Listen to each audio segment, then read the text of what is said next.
Siz u bilan urushib, uni blokka tiqib qo'yganingizdan keyin u afsuslanmoqdami? Unda afsuslanish bormi? Nimalarni o'ylayapti hozir? Siz urushib qolgan shaxs qanday shaxs va u afsuslanmoqdami?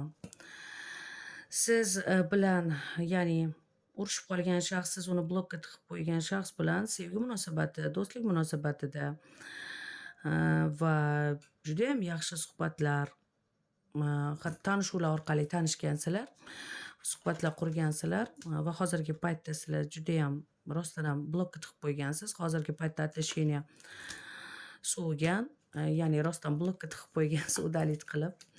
Xo'sh, u afsuslanmoqda, u judayam sizni sog'inmoqda. Ha, sog'inmoqda, u sizni kutmoqda, xuddi nega unaqa bo'ldi deb. Chunki aynan u siz bilan komfortni his qilgan, aynan u siz bilan chiroyli suhbatlar qurgan, chiroyli rejalar tuzgan. U judayam afsuslanmoqda, sizni sog'inmoqda. Qachon blokdan ocharkin, qachon telefon qilarkin deb mana u sizni judayam sog'inmoqda.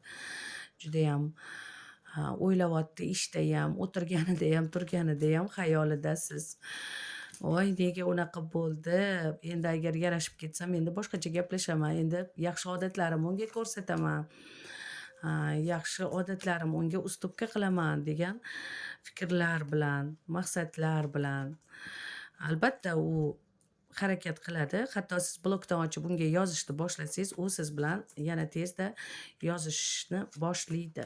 Chunki u rostdan sizni judayam sog'ingan va bu ishdan juda xijolatda, juda afsusda va sizlar yana yarashib ketasizlar va yana ajoyib suhbatlar o'rtangizda boshlanadi. Sog' bo'linglar.